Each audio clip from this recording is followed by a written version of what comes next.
This is the second part of my series on science in the Quran. The first part sparked some controversy, so I'm going to be spending a little time on that before I get into the one claim that is new to this video. Count4 posted a video response to my first video, claiming that he could not find any sources for many of my assertions in that video. Apparently, he has a Google deficiency. Anyway, I will be linking all of my online sources for this video in the comment box over on your right. There's no reason to make the mistake of assuming that Muslims can use Google twice.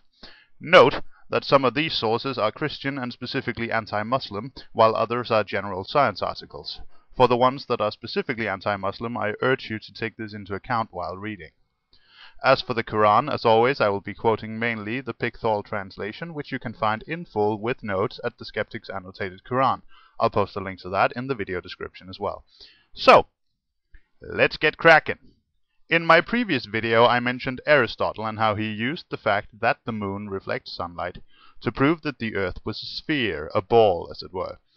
Now, some people apparently have a problem with the terms spherical and round. While their connotations are not the same when referring to the shape of the Earth, most people will use the terms interchangeably. It should be noted, however, that the Earth has almost always been portrayed as round, even when people believed it was flat. The flat earthers, as it were, still portrayed the Earth as circular. Round is an ambiguous term, so let's try to steer clear of that. I will use spherical and circular to describe the ball shape and the flat Earth, respectively, here. Aristotle used the fact that the moon reflected the light of the sun in his argument for a ball shape, that is, a spherical, Earth. The sources for this are linked in the comments section. Like it or not, this is a fact. But Aristotle wasn't the only Greek thinker to realize that the Earth was spherical, or that moonlight was reflected light originating from the sun. He wasn't even the first. Already around 500 BC, Pythagoras, I can't pronounce this shit.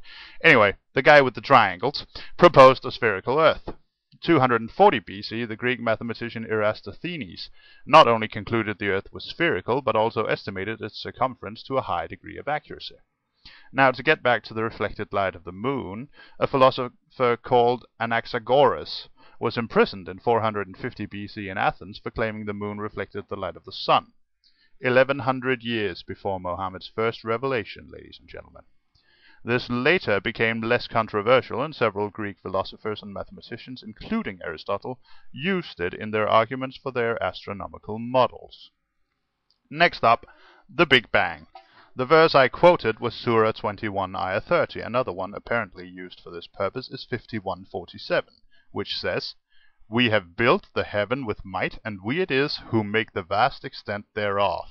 This supposedly deals with redshift of light. Now those two verses, if interpreted to be about the Big Bang and its after effects, to me signify one thing. Allah didn't have the capacity to express himself clearly, so there could be no doubt. Hindsight is 20/20, and this is simply a bullshit interpretation. I hate to say it, but you're interpreting it in ways that the text simply cannot support. And now for the new stuff.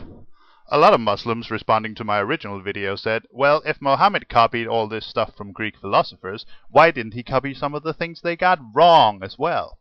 And that's a good question, but here's the kicker. He did. The new topic in this video is embryology in the Quran. This is probably the absolute favorite claim for Muslims, and it is based on many, many verses. I'm just going to read you one of them and mention a few more. You can find more, I'm sure. 23:12-14, that's Surah 23, Ayah 12 to Ayah 14, reads, "Verily we created man from a product of wet earth, then placed him as a drop of seed in a safe lodging. Then fashioned we the drop a clot. Then fashioned we the clot a little lump. Then fashioned we the little lump bones. Then clothed the bones with flesh, and then produced it as another creation. So blessed be Allah, the best of creators." Several other surahs mention this as well, notably 22:5 and 40:67. Anyway, let's look closely at the stages described here. First, a drop of seed. We must presume this means sperm. Then that forms into a clot, a clump of blood, basically. Then that is fashioned into bones, and finally flesh is formed around the bones.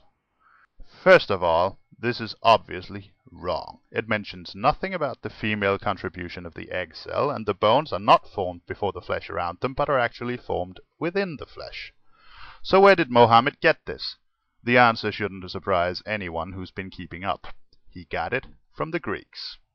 Galen, specifically, was a Greek physician who wrote much on this subject. The same goes for Hippocrates, who was also the originator of the Hippocratic Oath, and of what is probably the soundest principle in medicine to this date: to heal, or at least to do no harm. Interestingly, these two physicians' descriptions of the developing fetus correspond almost exactly with the description in Surah 23, ayah 12 through 14. The same description of various phases of development and the same flaws in the specifics. So I think I'm actually running out of time here, so let's just wrap this up. In short, it's pretty clear that Mohammed, who was a merchant and thus presumably traded with lots of different people, had contact with some people well versed in the Greek classics, and he used a lot of what he learned in the Quran. But even if you don't believe that was the case, at least it effectively buries the notion that he couldn't have gotten his so-called scientific facts from anyone but Allah. So I think I'll say mission accomplished, and wish you all a pleasant day. Peace.